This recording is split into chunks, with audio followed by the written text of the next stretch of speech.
Yuk belanja di TS Mart. Dengan belanja di TS Mart, Anda turut berpartisipasi dalam dakwah yang diselenggarakan YTS.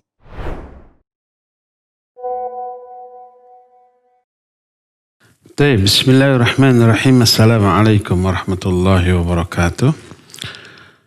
Alhamdulillahi rabbil alamin. Wabihi nasta'in ala umurid dunya waddin. Wal'aqibatul muttaqin. Wala udwana illa ala dhalimin. Wa ashhadu an la ilaha illallah al-malikul haqqul mubin. Wa ashhadu anna Muhammadan abduhu wa rasuluhu sadiqul wa'dil amin. Wassalatu wassalamu ala ashrafil anbiya'i wal mursalin. Wa ala alihi wa ashabihi ajma'in. Wa man tabi'ahum bi ihsanin ila yaumiddin wa ba'd. Alhamdulillah, kembali kita berjumpa melanjutkan kajian tentang kiamat besar. Kita tidak lagi berbicara fenomena akhir zaman, tidak. Dengan dibahasnya hari kiamat besar, kehancuran alam jagat raya ini, pembahasan kita sudah beralih pada kiamat besar. Pertemuan yang lalu kita sudah menjelaskan tentang adanya hari kebangkitan. Maknanya dibangkitkannya seluruh makhluk yang pernah hidup. Karena itulah maka hari kiamat disebut juga dengan Yaumul Jam'i. Hari pengumpulan.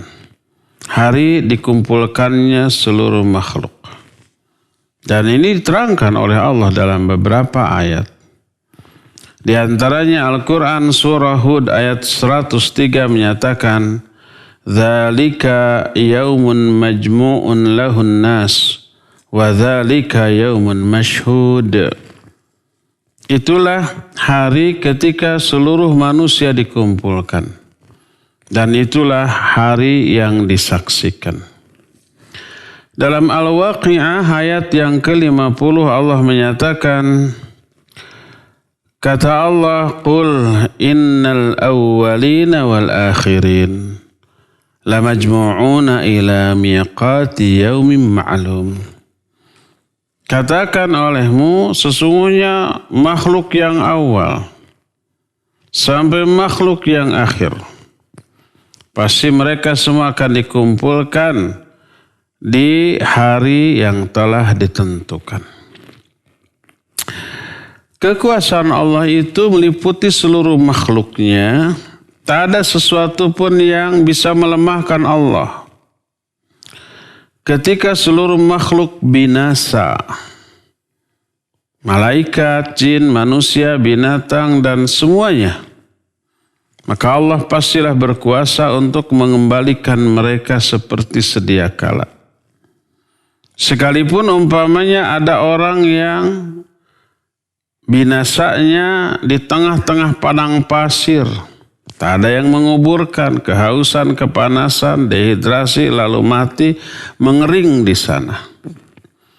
Atau tertimbun tanah di kedalaman sekian puluh atau ratus meter, tak ada yang tahu.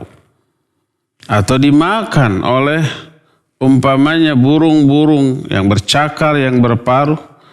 Atau dimakan oleh binatang-binatang buas. Atau dimakan oleh ikan-ikan yang ada di lautan, atau dikuburkan kemudian hilang bekasnya, tidak lagi ada yang tahu bahwa di sana ada kuburan. Atau ada yang dibakar, diawetkan, dibakar jadi abu-abunya ditebarkan. Semua itu tak ada bedanya di sisi Allah Azza wa Jalla. Semuanya itu akan Allah hidupkan kembali seperti sedia kala. Tak ada seorang pun yang kelewat. Allah berfirman dalam Al-Quran surah Al-Baqarah 148, Aynama takunu ya'ti bikumullahu jami'an. Innallaha ala kulli syai'in qadir. Di mana saja kalian berada, pasti Allah akan mendatangkan kalian semuanya. Sesungguhnya Allah Maha Kuasa atas segala sesuatu. Termasuk ilmu Allah juga meliputi seluruh makhluknya di mana saja makhluk itu berada. Tak ada satupun makhluk yang terlupakan oleh Allah, yang terabaikan oleh Allah Subhanahu wa ta'ala. Karena Allah telah menetapkan jumlah mereka secara pasti dan menghitung dengan hitungan yang sangat teliti. Allah Azza wa Jalla berfirman dalam Al-Quranul Karim, dalam surah Maryam, ayat 93 sampai 95, in kullu man fis samawati wal ardi illa atir rahmani abada laqad ahsahum wa addahum adda wa kulluhum atihi yaumal qiyamati farda. Kata Allah Azza wa Jalla, semua yang ada di langit, tak ada satupun makhluk, baik yang ada di langit ataupun yang ada di bumi, kecuali kelak mereka akan datang kepada Allah yang Rahman dalam keadaan tertunduk. Dan sungguh Allah telah menetapkan jumlah mereka dan menghitung mereka dengan hitungan yang sangat teliti. Semuanya kelak akan mendatangi Allah pada hari kiamat secara sendiri-sendiri. Allah pun berfirman dalam surah Al-Kahfi ayat 48, wa hasyarnahum falam nughadir minhum ahada. Kami akan kumpulkan mereka. Kami tidak akan melewatkan satu makhluk pun di kalangan mereka. Semuanya akan dikumpulkan, dibangkitkan lagi.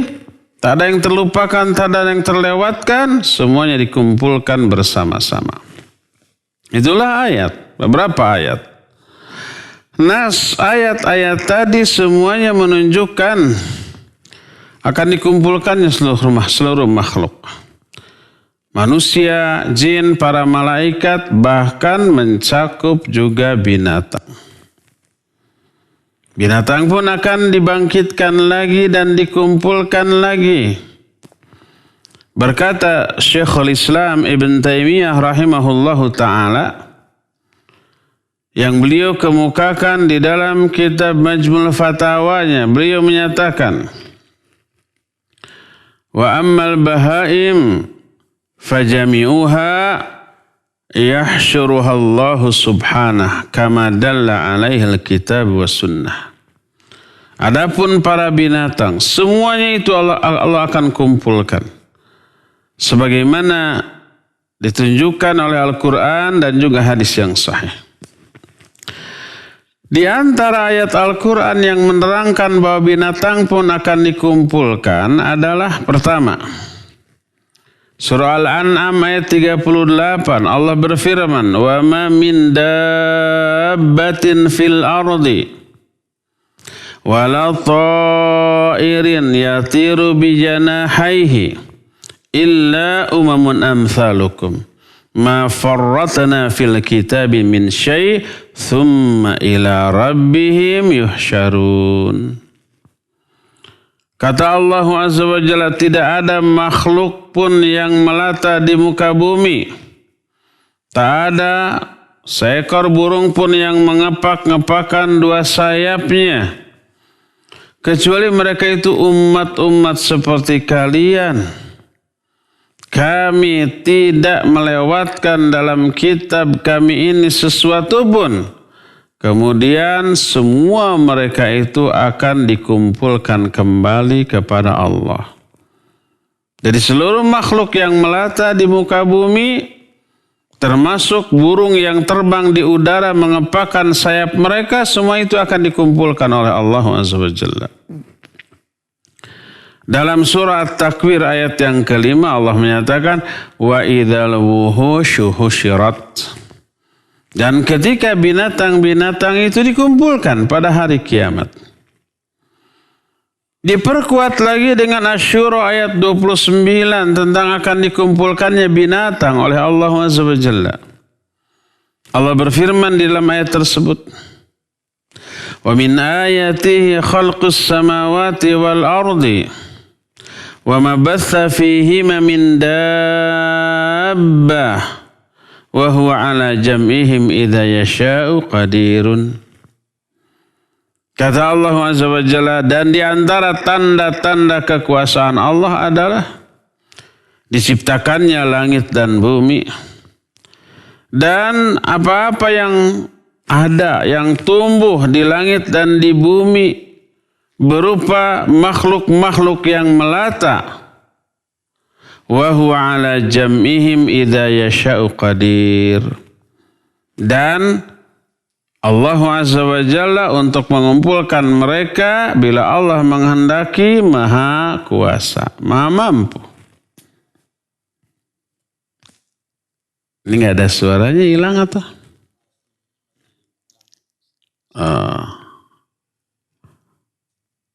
Terus. Afan. Jadi ayat-ayat tadi semuanya menunjukkan bahwa binatang-binatang pun akan dikumpulkan oleh Allah Azza wa Jalla pada hari kiamat. Apalagi manusia, jin, para malaikat.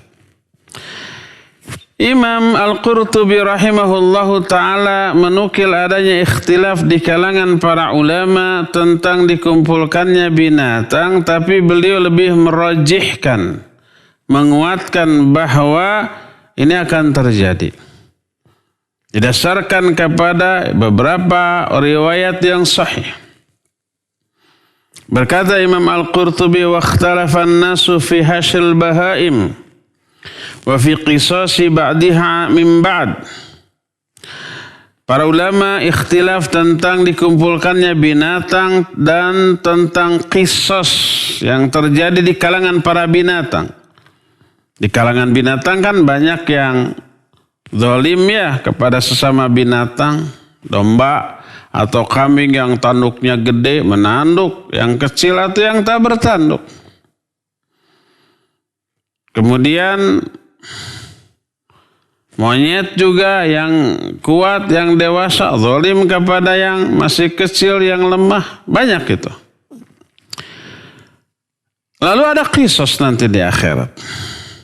Berkata Imam Al-Qurtubi, berdasarkan riwayat Ibnu Abbas bahwa disebutkan hasrul bahaim mautuha. Dikumpulkannya para binatang maknanya adalah kematian mereka. Tapi dalam riwayat yang lain Ibnu Abbas menyatakan annal bahaima tuhsyaru wa tub'atsu, bahwa binatang-binatang ternak pun akan dikumpulkan dan akan dibangkitkan. Dan ini juga pendapat yang dipegang oleh sejumlah sahabat. Seperti Abu Dzar Al-Ghifari, Abu Hurairah, Amr bin As, termasuk ulama-ulama setelahnya di kalangan ulama tabi'in seperti Hasan Al-Basri, dan inilah pendapat yang benar kata Imam Al-Qurtubi. Berdasarkan firman Allah Azza wa Jalla, wa idzal wuhusyu husyirat, dan ketika binatang-binatang dikumpulkan. Juga surah Al-An'am 38 tadi menyatakan tsumma ila rabbihim yuhsyarun, kemudian para binatang itu akan dikumpulkan kembali oleh Allah. Berkata Abu Hurairah radhiyallahu an, yahsyurullahu al-khalqa kullahum yawmal qiyamah, al-bahaim wat-tayr wad-dawwab wa kullu syai'in, fayablughu min 'adlillahi 'azza wa jalla an ya'khudha lil jum'a min al-qurana thumma yaqul kuni turaba, fadzalika qauluhu ta'ala hikayatan 'anil kuffar wa yaqulul kafiru ya laitani kuntu turaba. Kata Abu Hurairah radhiyallahu an, Allah akan mengumpulkan seluruh makhluk semuanya pada hari kiamat, termasuk binatang-binatang ternak, termasuk juga burung-burung, termasuk juga binatang-binatang lain yang melata di muka bumi. Lalu terrealisirlah keadilan Allah Azza wa Jalla.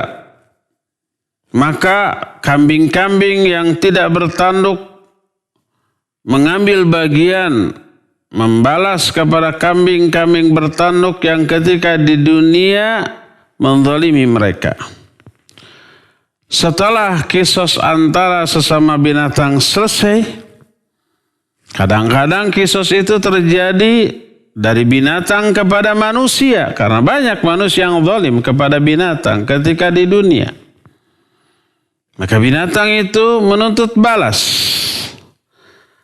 Setelah kisos, pembalasan, kezaliman antar binatang dengan binatang atau binatang kepada manusia ini selesai, Allah Azza wa Jalla berfirman kepada binatang, kuni turaba, jadilah kamu kembali kepada tanah. Binatang setelah beres kisos dikembalikan kepada tanah. Tidak terus diproses sampai ke surga, ke neraka. Tidak. Terlihatlah mereka ini oleh orang-orang kafir, maka berkatalah orang kafir. Sebagaimana firman Allah dalam surah An-Naba, ayat terakhir, ayat yang ke-40. Wa yaqulul kafiru ya laitani kuntu turaba. Ketika orang-orang kafir melihat binatang itu dikembalikan menjadi tanah, berkatalah mereka, aduh celaka aku. Seandainya aku pun kembali menjadi tanah. Seperti binatang tadi. Tapi itu hanya angan-angan kosong. Mereka tidak dikembalikan jadi tanah seperti binatang. Mereka diproses terus, dihisab. Sampai digiring ke neraka dan peroleh azab yang dahsyat di neraka karena kekufuran mereka. Dan semua penjelasan tadi, baik ayat, hadis, penjelasan para ulama, para sahabat, menunjukkan pendapat yang lebih kuat. Binatang-binatang pun dihidupkan kembali, dibangkitkan kembali, dan ditegakkan keadilan Allah antar sama binatang atau antar binatang dengan manusia.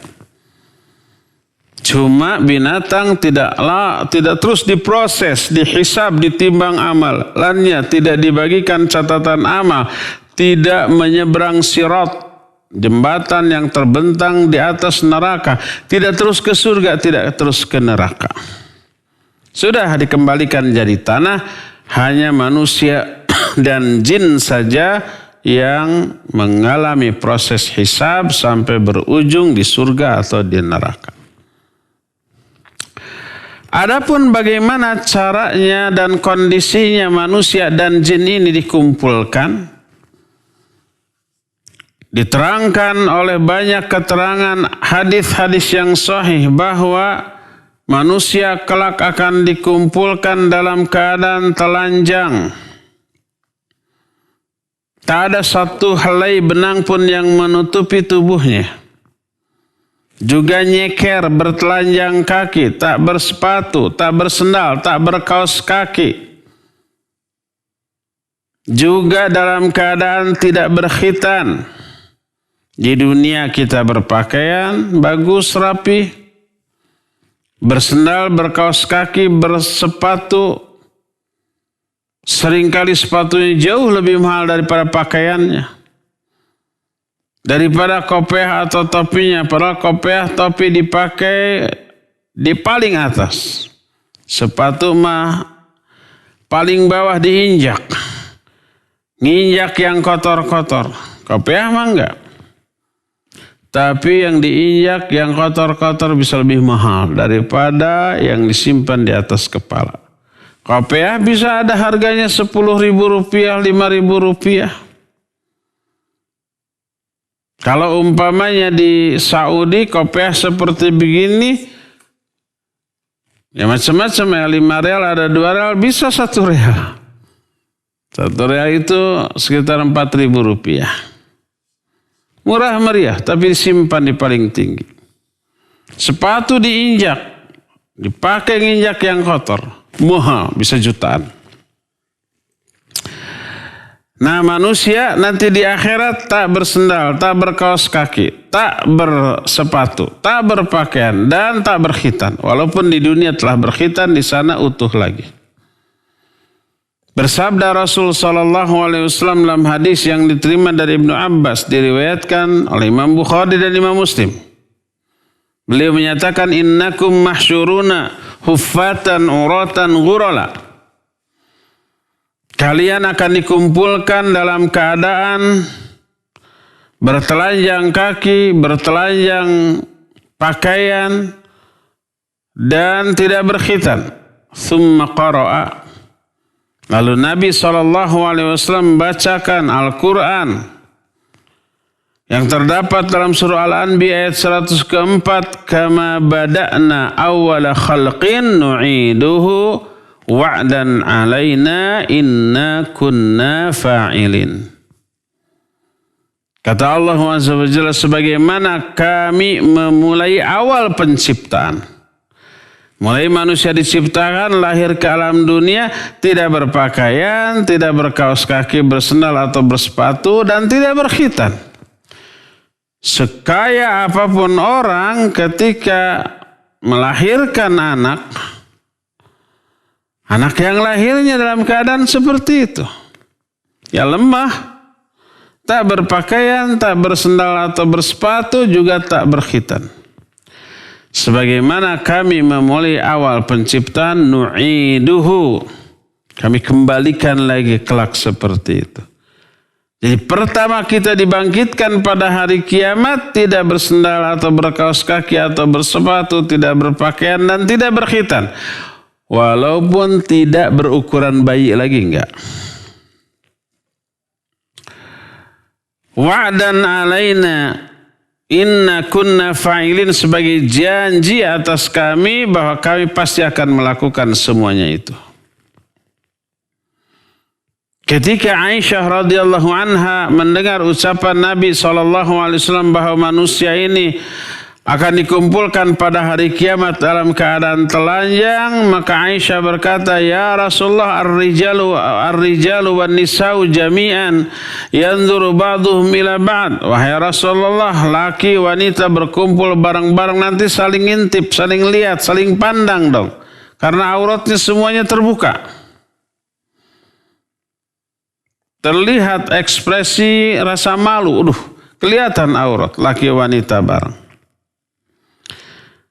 Maka berkatalah Rasul alaihi salatu wasallam, ya Aisyah, al-amru asyaddu min ayyandura ba'duhum ila ba'd. Kata beliau, wahai Aisyah, urusan yang harus mereka hadapi lebih dahsyat, lebih mengerikan daripada sekedar saling pandang aurat orang lain. Di sini muttafaqun alaih. Ada salah satu keterangan yang menyatakan manusia dibangkitkan dalam keadaan memakai pakaian yang dia pakai ketika mati. Sebagaimana diterangkan di dalam beberapa hadis, diantaranya hadis riwayat Imam Abu Daud, Imam Ibnu Hibban, Al-Hakim, yang diterima dari Abu Sa'id Al-Khudri radhiyallahu anhu, annahu lamma hadarahul maut da'a bi thiyabin jadid falabisaha. Ketika Abu Sa'id ini mau mati, sudah datang tanda-tanda kematian pada dirinya, dia minta pakaian yang baru lalu dipakaikan. Setelah itu dia berkata, ingat, para sahabat zaman dahulu, para ulama tidak akan berbuat tanpa keterangan dalil. Termasuk Abu Sa'id Al-Khudri mau mati, minta diberikan baju yang baru lalu dipakai. Mungkin mengundang pertanyaan atau suudzon, ini orang mau mati masih mikir dunia, mungkin ada yang begitu. Maka beliau menyatakan, sami'tu Rasulullah sallallahu alaihi wa alihi wasallam yaqul innal mayyita yub'atsu fi thiyabihi allati yamutu fiha. Aku mendengar Rasul SAW bersabda, sesungguhnya mayit akan dibangkitkan dengan memakai pakaian yang dia pakai ketika mati. Dan dia ingin ketika dibangkitkan memakai pakaian yang bagus, yang baru. Makanya minta yang baru. Hadis ini salah satunya diriwayatkan Imam Al-Hakim, lalu berkata Al-Hakim sahihun ala syarti syaikhain. Hadis ini sahih berdasarkan syarat Imam Bukhari dan Imam Muslim. Wa wafaqahu Adz-Dzahabi, dan disepakati oleh Imam Adz-Dzahabi. Pensahihan Al-Hakim terhadap hadis ini disepakati oleh Imam Adz-Dzahabi. Berkata Syekh Muhammad Nasir Al-Albani rahimahullah, wa huwa kama qala, dan hadis ini seperti yang dikatakan oleh dua-duanya, oleh Al-Hakim dan Adz-Dzahabi, yaitu sahih. Coba lihat keterangan hadis ini menyatakan bahwa orang akan dibangkitkan dengan memakai pakaian yang dia pakai ketika mati. Tadi dikatakan bahwa orang dibangkitkan dalam keadaan telanjang. Kalau hadis ini dan hadis ini juga sahih mengatakan orang akan dibangkitkan dengan memakai pakaian yang dia pakai ketika mati. Bagaimanakah cara mengkompromikan dua hadis yang sepintas seperti bertolak belakang? Dua-duanya sahih dari Nabi SAW. Maka para ulama mengkompromikan dua hadis ini dengan 3 jenis penjelasan. Penjelasan pertama annaha tabla ba'da qiyamihim min quburihim. فَإِذَا وَافَوْا الْمَوْقِفِ يَكُونُونَ عُرَاةً ثُمَّ يَلْبِسُونَ مِنْ ثِيَابِ الْجَنَّةِ. Pertama, bahwa pakaian yang mereka pakaikan itu musnah atau lusuh atau hancur ketika mereka itu bangkit dari kubur mereka. Dan ketika mereka ini sudah berdiri di padang mahsyar, sudah berdiri nih. Ketika dibangkitkannya masih dalam keadaan telanjang. Ketika berdiri mereka telanjang. Lalu setelah beberapa saat bagi orang mukmin mereka akan diberikan pakaian dengan pakaian dari surga. Ini yang pertama. Penjelasan kedua. Annahu idza kusiyal anbiya thumma siddiqun thumma min ba'dihim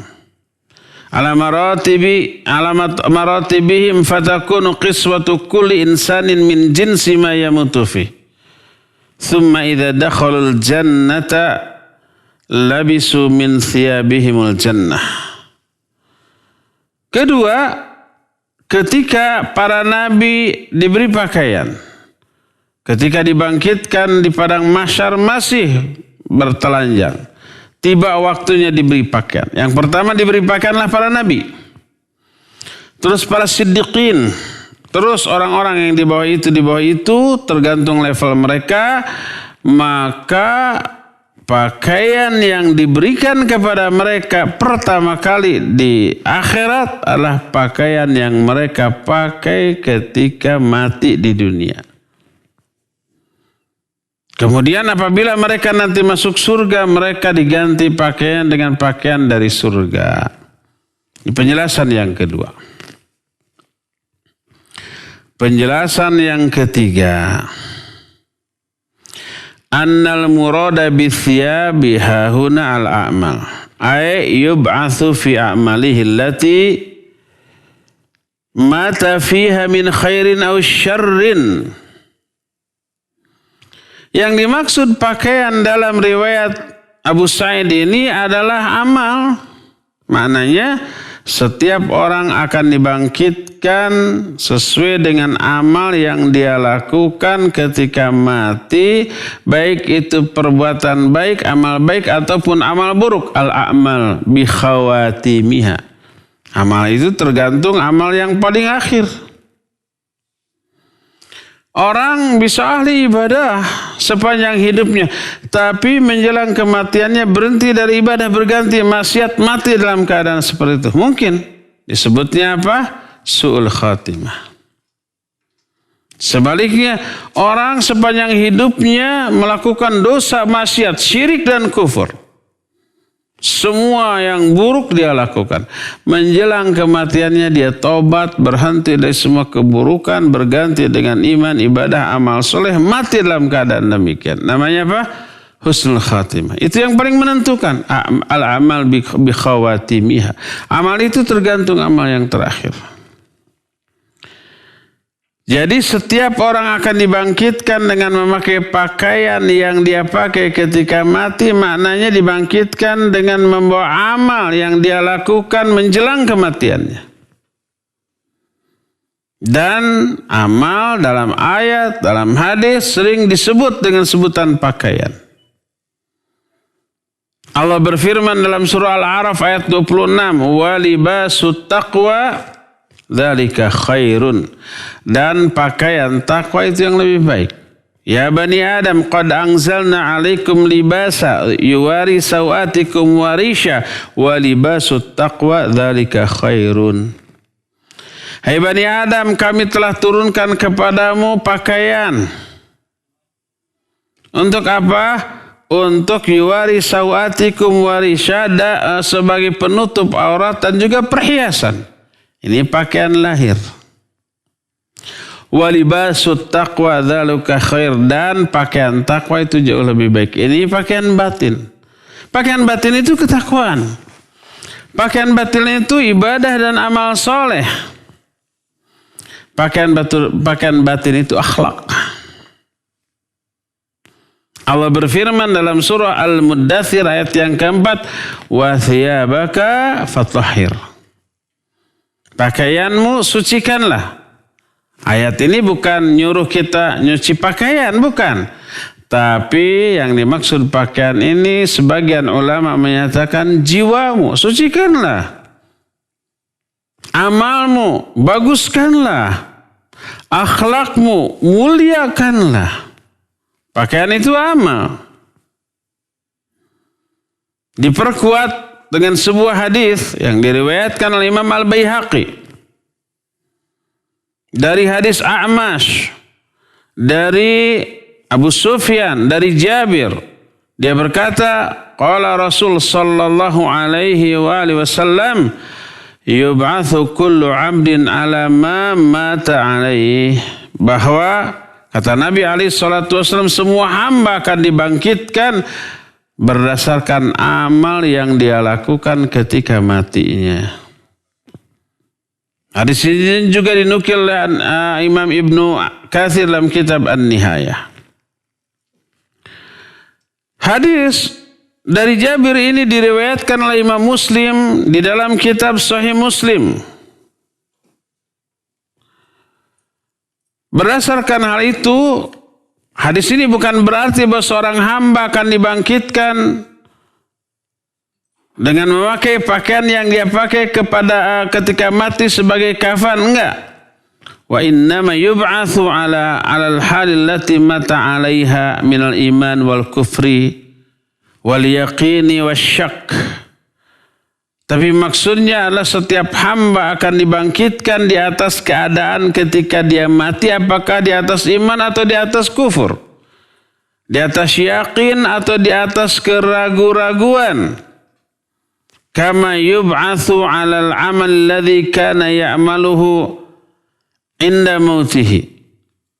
Sebagaimana dia pun akan dibangkitkan di atas amal yang dia amalkan ketika matinya.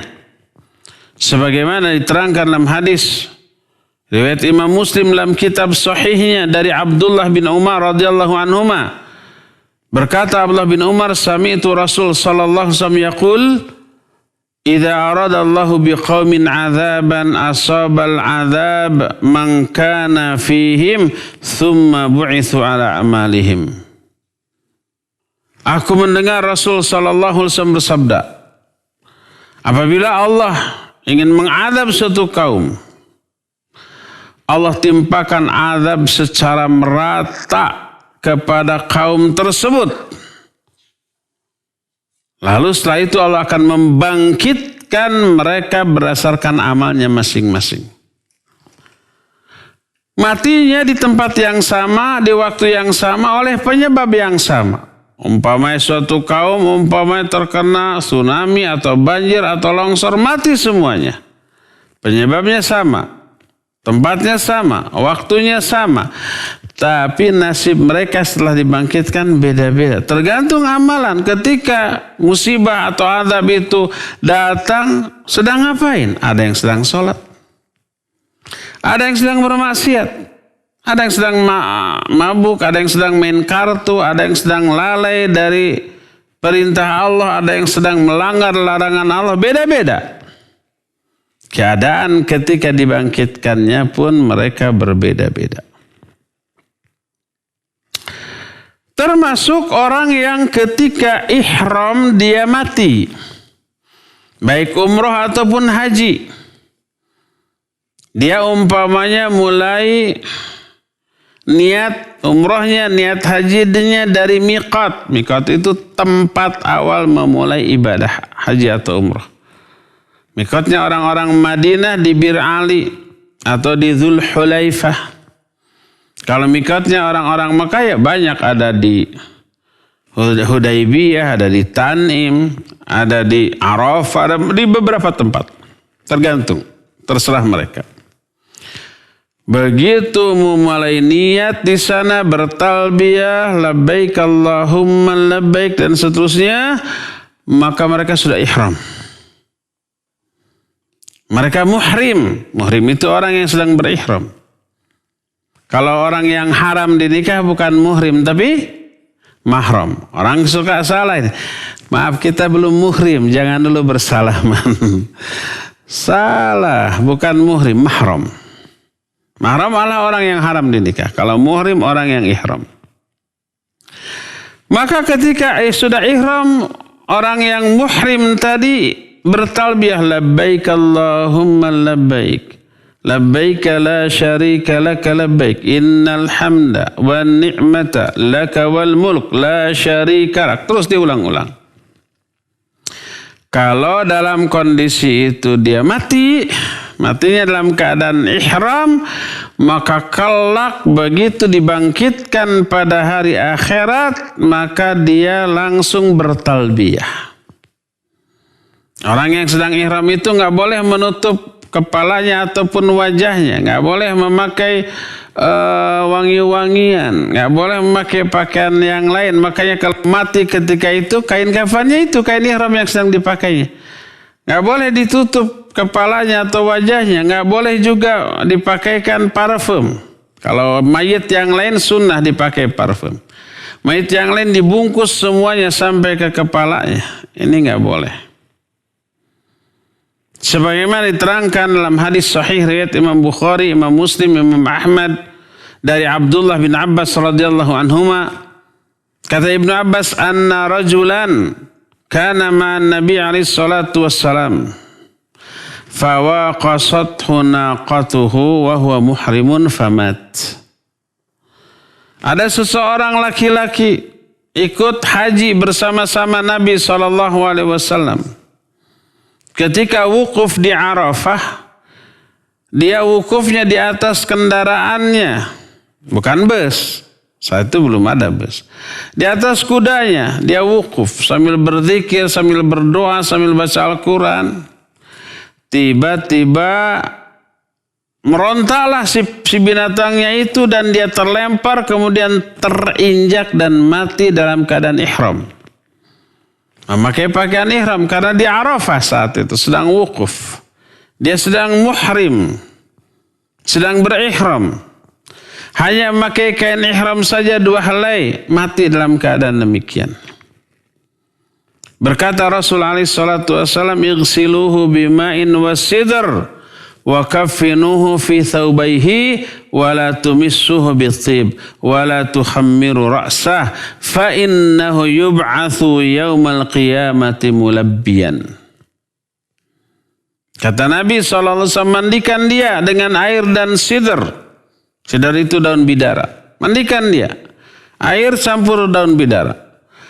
kafani dia dengan 2 helai pakaian ihram yang sedang dikenakannya.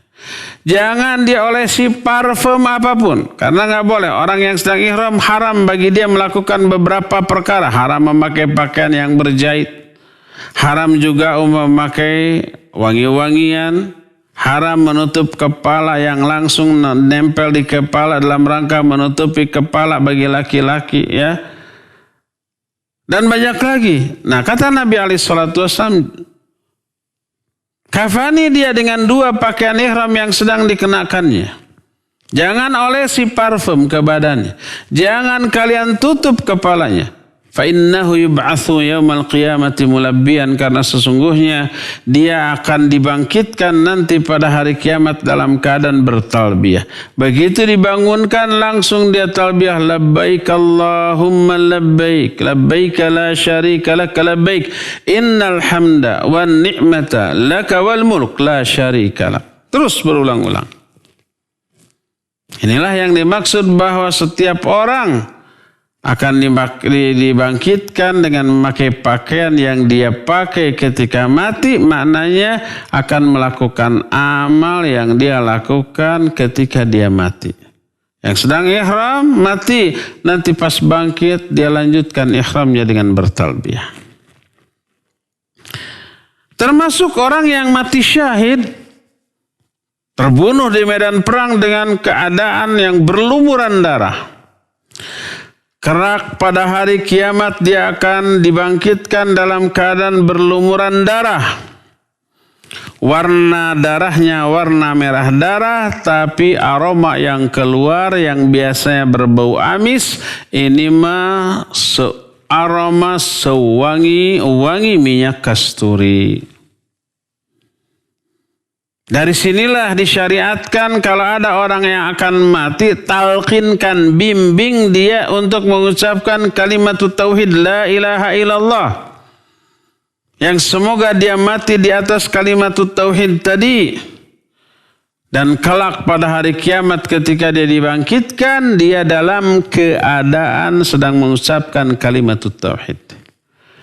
Berkata Nabi SAW, laqinu mautakum bila ilaha illallah. Talqinkan orang yang mati di antara kalian untuk mengucapkan la ilaha illallah. Man kana akhiru kalamihi la ilaha illallah dakhalal jannah. Siapa orang yang ucapan terakhir yang keluar dari mulutnya adalah la ilaha illallah, dia akan masuk surga.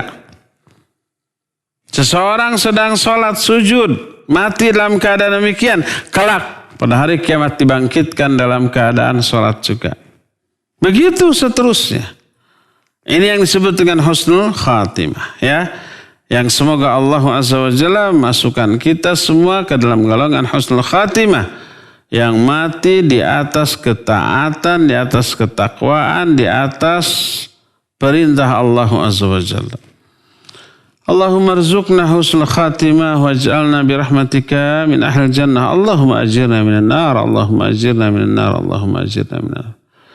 Ya Allah, rizkikan kepada kami wafat dalam keadaan husnul khatimah, dan masukkanlah kami karena rahmat-Mu kepada surga yang banyak penuh dengan kenikmatan. Ya Allah, lindungi kami dari api neraka. Lindungi kami dari api neraka. Lindungi kami dari api neraka, ya. Inilah penjelasan kita di pagi hari ini, cukup sampai di sini saja dulu, dan kita masih punya waktu untuk bertanya jawab. Wa sallallahu ala nabiyina Muhammadin wa ala alihi wa sallam. Enggak. Baik, syukran Ustaz atas pemaparan materi yang disampaikan di kajian di pagi hari ini. Kami mengundang kepada para pemirsa jamaah yang menyimak melalui siaran kami di channel YouTube, Facebook, Instagram, dan juga Radio Tarbiyah Sunnah 1476 AM. Silakan bagi yang akan bertanya, silakan di nomor 02286862637 atau bisa melalui pesan singkat ke nomor 081122271476. Baik, sudah ada penelpon yang masuk, ya silakan. Halo. Halo. Ya, dengan Ibu siapa di mana? Dengan hamba Allah di Depok, Ustaz. Ya, silakan. Ustaz mau nanya, saya tuh bilang ke suami kalau saya meninggal, nanti kalau masih ada tabungan agar diwakafkan uang tersebut. yang saya tanyakan apakah mana yang lebih dianjurkan berkata seperti itu ataukah dibiarkan saja untuk ahli waris gitu Ustaz. Terus kemudian yang kedua, safar itu kategorinya kilometer atau bagaimana Ustaz?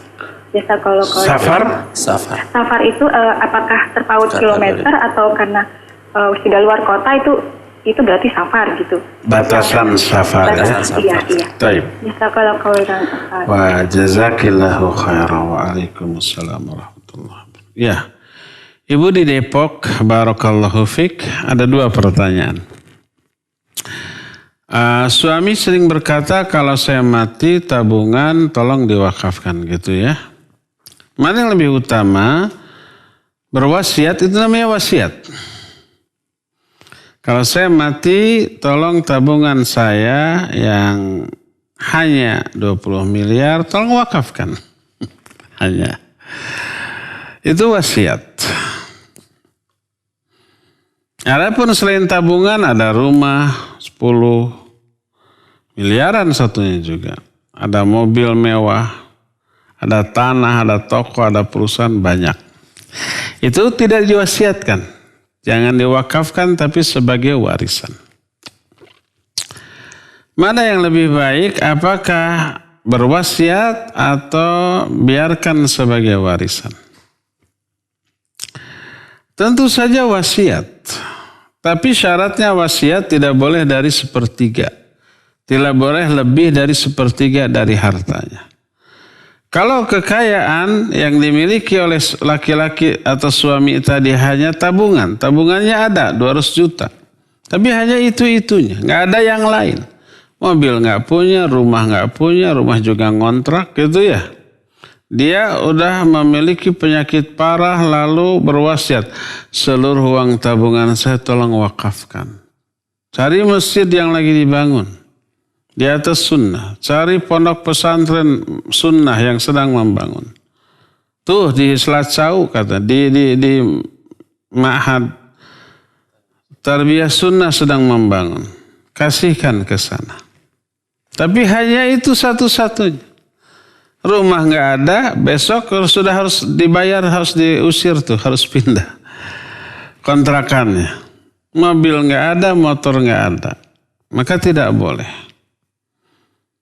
Karena meninggalkan ahli waris dalam keadaan fakir, miskin, tidak punya apa-apa. Maka tidak boleh. Maksimal 1/3 dari hartanya diwariskan.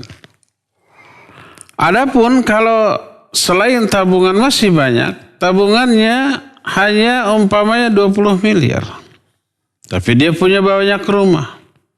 Sebagai warisan, dia juga punya banyak tanah, ada perusahaan, ada kontrakan, ada umpamanya mobil atau motor yang mewah, motornya juga moge, mobilnya juga ratusan juta bahkan MM-an. Tabungannya yang 20 miliar tidak mencapai 1/3 dari total hartanya. Maka lebih baik dia wasiat untuk jariah dia di akhirat nanti. Tanpa memadaratkan kepada ahli waris. Jadi kalau harta kekayaannya banyak, seluruh tabungannya tidak mencapai 1/3, maka ya lebih baik. Lebih baik dia berwasiat untuk bekal dia di akhirat. Dengan bekal yang jariah, yang mengalir terus menerus. Tapi kalau melebihi dari 1/3, maka laksanakan hanya 1/3 maksimal. Umpamanya tidak punya apa-apa lagi, tuh uang tabungan saya 200 juta wakafkan kalau saya mati. Maka ambil aja 1/3, wakafkan 2/3-nya sebagai warisan. Bagi ahli waris, istri dan anak-anaknya ya. Ini poin yang pertama. Adapun kalau dalam kondisi yang sehat, bugar seperti umpamanya sekarang, tidak ada penyakit, tidak ada tanda-tanda kematian segera. Terus dia mewakafkan seluruh hartanya. Tabungannya ada 200 juta dan gak punya apa-apa lagi, lalu dia wakafkan semuanya. Rumah kontrakannya baru dibayar. Setahun kemudian insya Allah dapat lagi lah untuk kontrak tahun depan gitu. maka boleh walaupun seluruh hartanya dia infakkan, dia sedekahkan, dia wakafkan. Karena tidak berkaitan dengan hak ahli waris, karena dia masih belum ada tanda-tanda kematian segera. Itu perbedaannya ya. Jadi infak, sedekah selama masih kondisi normal boleh seluruh hartanya. Adapun kalau diambang kematian, dia merasa usianya tidak akan lama, lalu berwasiat kalau saya mati maka wakafkan seluruh harta saya, maka tidak boleh. Kalau toh dia kekeh begitu, silakan wakafkan 1/3 dari hartanya secara maksimal dan 2/3 sisanya sebagai warisan untuk para ahli waris. Ini pertanyaan yang pertama. Kedua apa? Batas safar. Ya, batas safar tidak disepakati oleh para ulama karena nas hadis yang ada pun berbeda-beda. Ada yang hanya 3 mil sebagaimana sahih Muslim. Karena Rasul sallallahu alaihi wasallam idza kharaja masirata 3 amyalin aw farasikha sallallahu qatain.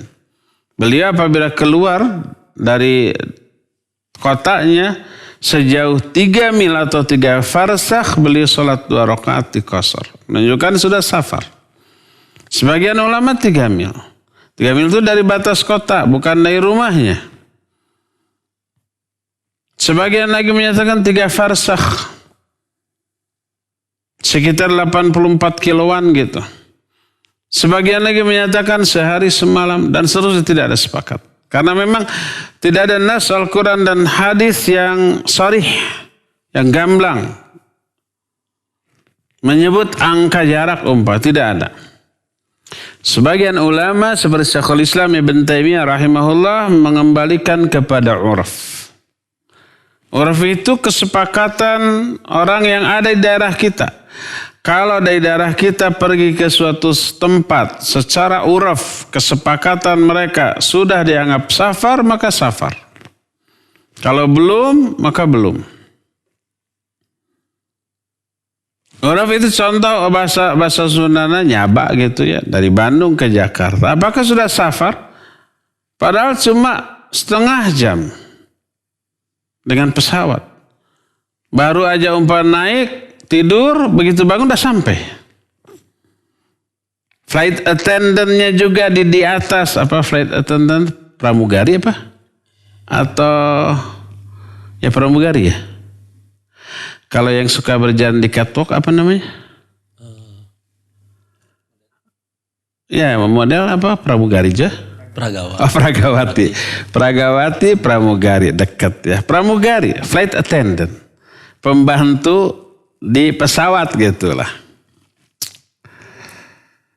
Nah, baru saja mendemonstrasikan cara-cara memakai sabuk pengaman, cara-cara memakai pelampung, cara-cara kalau umpamanya kekurangan oksigen nanti akan jatuh masker oksigen, tarik, pasang dan seterusnya. Itu dengan 2 bahasa, bahasa Indonesia, bahasa Inggris sebagai bahasa internasional. Walaupun penerbangan domestik Bandung, Jakarta. Dengan 2 bahasa, walaupun gak ada bulenya. Semuanya orang kampung yang gak paham bahasa Inggris harus tetap gitu ya. Baru aja selesai, langsung saja siap-siap sebentar lagi kita akan mendarat. Mohon dibuka penutup jendelanya, ditegakkan kursi sandarannya, ditutup laci di depan dan seterusnya ya. Nah, hanya setengah jam atau 20 menit. Tidak lelah, tidak capek. Apakah itu safar? Tetap safar. Karena Bandung, Jakarta, orang Bandung kalau mau ke Jakarta, orang nyaba ya, kada ya, gitu ya. Kata orang Jakarta, kita berpetualang ke Bandung. Seperti itu. Ya itu secara uruf. Tidak lihat waktu tempuhnya. Mungkin nanti kalau Pak kereta sudah jadi katanya cuma berapa menit ya, setengah jam sampai gitu, terbang keretanya. Tidak lelah.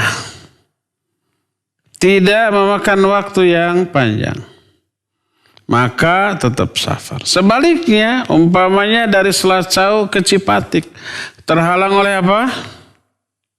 Citarum. Tapi nggak ada jembatan seperti bahula. Kalau dari Selacau ke Cipatik, muter ke sana. 4 jam baru sampai. Bermandi keringat. Padahal jaraknya cuma 50 meter.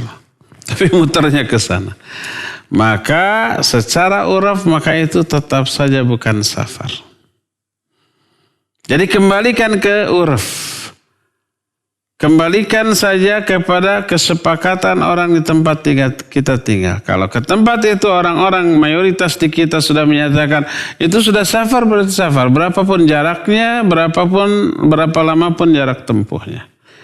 Tapi kalau kesepakatannya belum, itu belum safar atau maka belum. Wallahu a'lam bissawab. Silakan lagi. Baik, syukron Ustadz atas jawabannya. Kita beralih ke penanya melalui pesan singkat. Baik, melalui pesan singkat dari hamba Allah. Beliau bertanya, Ustadz. Ada telepon. Oh baik, ada telepon dulu. Silakan. Ya, silakan. Assalamualaikum warahmatullahi wabarakatuh. Waalaikumsalam warahmatullahi wabarakatuh. Pak Mulyana, Pak. Ya, silakan, Pak. Ustaz, saya mau tanya sesuai dengan temanya tadi, tanda-tanda kiamat yang besar. Nah, maka binatang pun akan dibangkitkan. Nah, yang saya tanyakan, binatang tidak diproses, manusia diproses. Prosesnya manusia itu apa keadaannya seperti di pasar keranjang bulat itu. Sekian, assalamualaikum warahmatullahi wabarakatuh. Waalaikumsalam warahmatullahi wabarakatuh. Iya, Pak Mul. Barakallahu fiik. Sudah diterangkan tadi bahwa ketika awal dibangkitkan manusia telanjang di padang mahsyar. Tapi di padang mahsyar itu masih di padang mahsyar kemudian dikasih pakaian. Berapa lama? Tidak ada penjelasan. Dan yang paling awal diberikan pakaian para nabi. Dan di kalangan para nabi yang paling awal diberi pakaian itu siapa? Nabiullah Ibrahim alaihissalatu wassalam. Seperti yang sudah kita terangkan. Itu masih di padang mahsyar. Nah nanti begitu masuk ke surga baru diganti. Dengan pakaian ahli surga yang luar biasa mewahnya. Jadi ketika proses hisab selanjutnya, ketika ditimbang, dibagikan catatan amal, itu sudah dalam keadaan berpakaian. Nah, sebagian ulama menyatakan pakaian yang dikenakan pada saat itulah pakaian yang dikenakan ketika dia mati. Ya, demikian Pak Mul, wallahu a'lam bissawab. Silakan lagi. Syukran Ustadz atas jawabannya. Kita beralih ke penanya melalui pesan singkat Ustadz dari hamba Allah, tidak menyebutkan tempatnya di mana. Assalamualaikum. Di surga, ahli surga yang di dunia ada petani dibolehkan bertani di surga. Beberapa orang menyukai binatang peliharaan di dunia Ustadz. Akankah diperkenankan baginya binatang-binatang tersebut dipelihara? Yang kedua, akankah kita dihisab atas ketidaksengajaan membunuh binatang atau membunuh binatang karena membahayakan? Silakan Ustadz. Baik, barakallahu fiik. Bolehkah kita memelihara binatang? Boleh. Didasarkan kepada beberapa riwayat tentang hal ini. Di antara hadis sahih riwayat Imam Muslim. Seorang anak namanya Abu Umair punya peliharaan burung. Jadi kemana dia pergi burung itu selalu ikut dibawa. Suatu saat dia ketemu dengan Nabi SAW, burungnya nggak ada. Lalu ditanya, ya Abu Umair ma fa'alan Nughair. Hai Abu Umair, sedang apa si Nughair? Nama burungnya diberi nama Nughair. Kalau nggak ada burungmu, mana burungmu? Disebutkan mati. Hadis ini saya riwayat Imam Muslim. Dan Nabi SAW tidak melarang ketika mengetahui si Nughair dipelihara oleh Abu Umair. Dan ini menunjukkan dibolehkannya memelihara binatang. Ikan dibolehkan. Kemudian ayam ya jelas ya. Untuk itu untuk dikonsumsi. Tapi untuk hobi, untuk kesenangan seperti kucing nggak boleh dimakan. Atau burung tadi tidak untuk dimakan. Atau ikan tidak untuk dimakan. Untuk mengkondisikan suasana sehingga lebih nyaman, lebih enak gitu ya. Ya boleh, asal hak-haknya dipenuhi. Dikasih makan, dikasih minum, jangan lupa kasih jodoh. Nah kita juga manusia tuh ngejomblo terus ya. Menderita nggak? Ya iyalah. Tidak ada manusia yang lebih menderita dibanding para jomblo. Jombloan atau jomblowati. Ya cepinya. Iya. Pernah. Jadi begitu. Kasih jodohnya lah. Minimal sepasang gitu ya. Nah, mau beranak pinak mau tidak, tetapi hak biologisnya terpenuhi. Ya. Boleh, tidak apa-apa. Memelihara binatang sekedar untuk kesenangan, untuk hobi. Adapun kalau melihara binatang untuk dipermainkan, diperjudikan, maka tidak boleh. Karena perjudian haram, maka seluruh yang diperuntukkan untuk perjudian maka tidak boleh. Seperti umpamanya balap merpati suka dijadikan ya. Atau adu ayam ya. Atau adu domba. Atau umpamanya burung diadukan suaranya ya, kontes. Kemudian ada taruhan di sana, maka tidak boleh. Tapi kalau umpamanya tanpa ada taruhan, hanya sok bagus saya, bagus kamu tuh burungnya suaranya, sweet tuh. Tanpa ada taruhan ya boleh, menikmati suaranya saja boleh. Jadi dipertaruhkan tidak boleh, ya.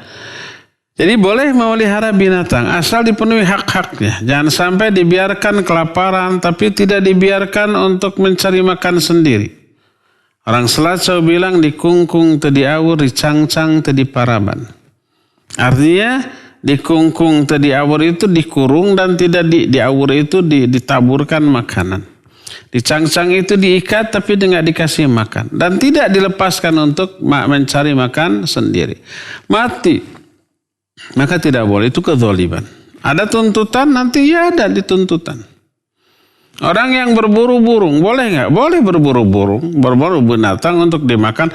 Adapun sekedar hobi, hebat ya saya mati itu dia. Dibiarkan saja begitu, tidak dimakan. Si burung itu akan menuntut nanti. Pada hari kiamat, terhadap orang yang menembaknya. Ya. Jadi kesimpulannya boleh mengurus atau ngukut binatang, memelihara binatang. Asal dipenuhi hak-haknya. Ini yang pertama. Kedua apa tadi? Akankah dihisab ketidaksengajaan membunuh binatang? Bagaimana kalau membunuh binatang? Kalau binatang yang membahayakan, ya diperintahkan untuk membunuhnya. Ular. Walaupun kita lagi sholat takbir, leor, ada ular gitu, bunuh dulu. Walaupun dalam keadaan sholat. Tanpa membatalkan sholatnya. Ya. Umpamanya ada tongkat, pukulkan ke kepala ular itu. Ada batu, timpukan. Jangan sampai bilang, mati lu. Ya batal sholatnya. Ya. Nanti aja habis sholat baru dibunuh. Itu keburu kemana? Keburu matuk mantennya. Keburu matuk duluan. Keburu hilang duluan. Kalau dalam sholat diperintahkan untuk membunuh ular berbisa, apalagi di luar sholat. Lebih diperintahkan lagi. Kalau ada orang penyayang binatang yang menyatakan, apa salahnya ular? Kenapa harus dibunuh? Kita jawab, karena berbahaya, mengancam nyawa kita. Dia membantah, ular itu kalau nggak diganggu, nggak akan matuk. Kalau nggak diganggu nggak akan matuk. Matuk itu kalau apa? Diganggu. Ya. Kita jawab betul, kalau nggak diganggu nggak matuk. Tapi seringkali ada miskomunikasi, misunderstanding antara kita dengan ular. Ular kan bawaannya suudonnya. Ular lagi diem di nubala, di tempat yang ngumpet di balik batu atau di semak-semak. Kita lewat, nggak tahu ada ular di sana, cuma lewat aja, nggak akan mengganggu, nggak akan membunuh.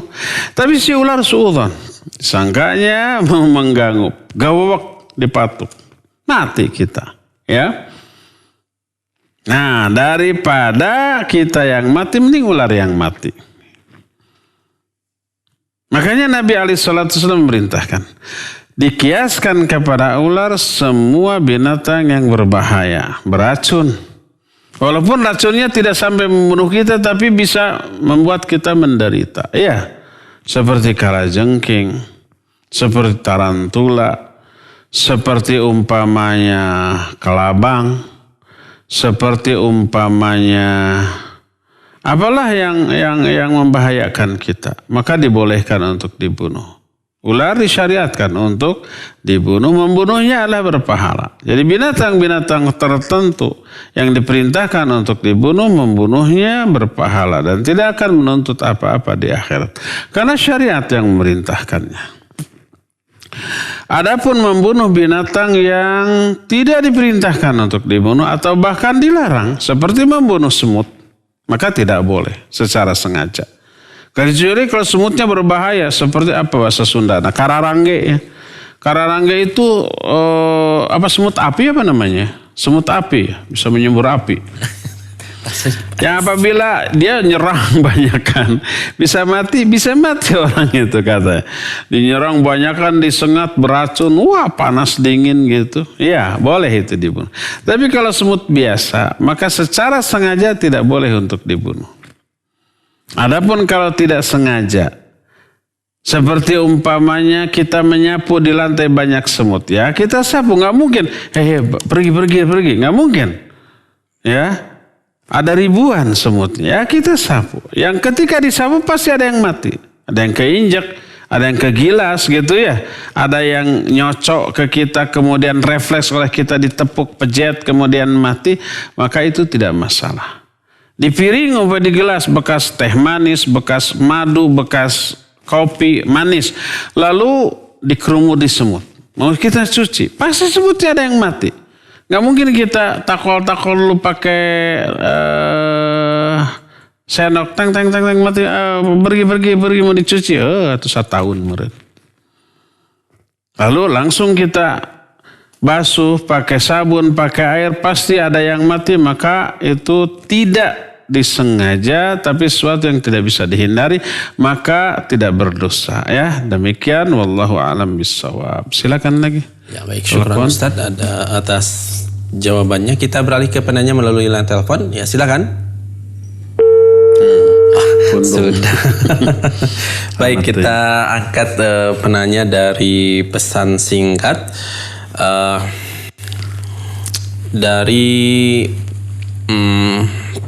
tidak menyebutkan namanya, dari hamba Allah. Mohon maaf di luar tema Ustadz.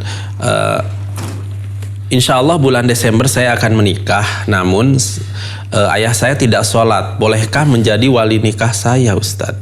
Silakan. Ahwat berarti ya? Iya. Apakah ayah itu muslim atau tidak? Kalau dia muslim tapi tidak sholat, tetapi tidak sholatnya bukan karena mengingkari kewajiban sholat. Dia meyakini wajibnya sholat. Hanya karena hawa nafsu, karena kelalaian dia tidak sholat. Dia tetap muslim, tapi muslim ahlul kabair. Muslim yang berdosa sangat besar. Ya. Maka selama dia muslim, walaupun muslim yang berdosa besar, boleh tetap dia menjadi wali. Dia memperoleh hak-hak seperti muslim umumnya, ya, seperti umpamanya kalau salam jawab, kemudian kalau sakit ditengok, kalau dia mati dikuburkan, disolatkan dan dikuburkan di pekuburan kaum muslimin dan doakan ampunan, doakan rahmat, ya. Nah, adapun kalau dia tidak sholatnya itu karena mengingkari kewajiban sholat, maka kufur. Walaupun dia di KTP-nya Islam. Bapak, kenapa tidak sholat? Ngapain sholat buang-buang waktu? Ya, wajib tidak, sunnah tidak, cuma itu mah olahraga biasa lah. Nah, maka kufur dengan ucapannya. Lebih baik senam saja umpamanya, apalagi yoga itu lebih baik daripada sholat, bisa kufur. Maka tidak boleh menjadi wali.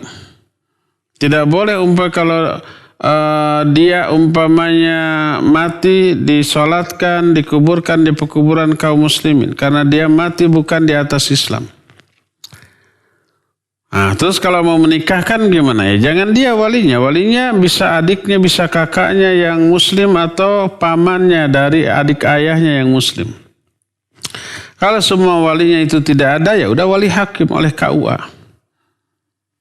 Tapi KUA-nya bukan muslim, masa KUA bukan muslim? Atau mau ditempatkan jadi KUA, mau ditugaskan di sana ya. Pastilah kalau KUA muslim ya. Nah jadi lihat kenapa tidak sholatnya ya. Demikian wallahu a'lam bishawab. Terakhir ya. Ya Ustaz.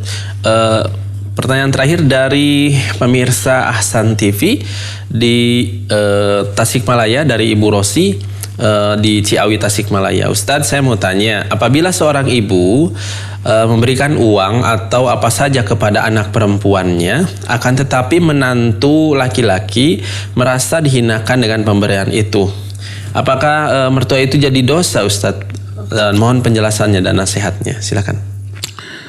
Baik, barakallahu fiik. Kalau orang tua memberikan secara baik-baik, biasalah. Tidak ada unsur menghinakan, tidak ada ucapan-ucapan yang merendahkan. Maka tidak salah, tidak dosa. Biasa kasih sayang orang tua. Suaminya aja yang lebay. Yang lebay. Kebangetan. Kecuali kalau orang tua ngasihnya memang dengan cara dan ucapan yang bernada menghinakan, ya pantas tersinggung lalu marah mungkin. Nah, suami kamu mah nggak ada guamnya gitu ya, nggak ada apa-apa. Kasihan. Nah ya bisa tersinggung ya. Tapi kalau secara baik-baik, kemudian suami dari anaknya itu, sang menantunya itu tersinggung, menantu itu yang lebay. Harusnya berterima kasih ya. Tapi malah tersinggung, sombong. Apalagi kondisinya fakir atau miskin. Saya kalau istri saya dikasih orang, siapapun, orang tuanya, kakaknya, adiknya, alhamdulillah syukur. Ya, ada tahu untuk ngebaso duaan. Gak masalah. Tidak perlulah merasa tersinggung seperti itu. Selama memang niatnya, itikarnya, caranya baik. Gak perlu. Nah, terus bagaimana tuh terus si orang tua boleh ngasih tanpa sepengetahuan suaminya. Kalau umpamanya tetap suatu saat ketahuan dan marah menjadi bibit pertengkaran antara anaknya dengan suami, ya udah jangan. Karena untuk menghindarkan madarat. Begitu suaminya tahu berantem mereka, bahkan bisa terancam cerai mungkin. Sekali lagi kamu terima pemberian dari ibumu, cerai ya jangan ngasih. Ya, jangan ngasih seperti itu. Demikian saja, cukup sampai di sini. Insyaallah kita jumpa kembali di hari yang akan datang. Subhanakallahum bihamdik, asyhadu an la ilaha illa anta, astaghfiruka wa atubu ilaik. Walhamdulillahirabbil alamin. Wassalamualaikum warahmatullahi wabarakatuh.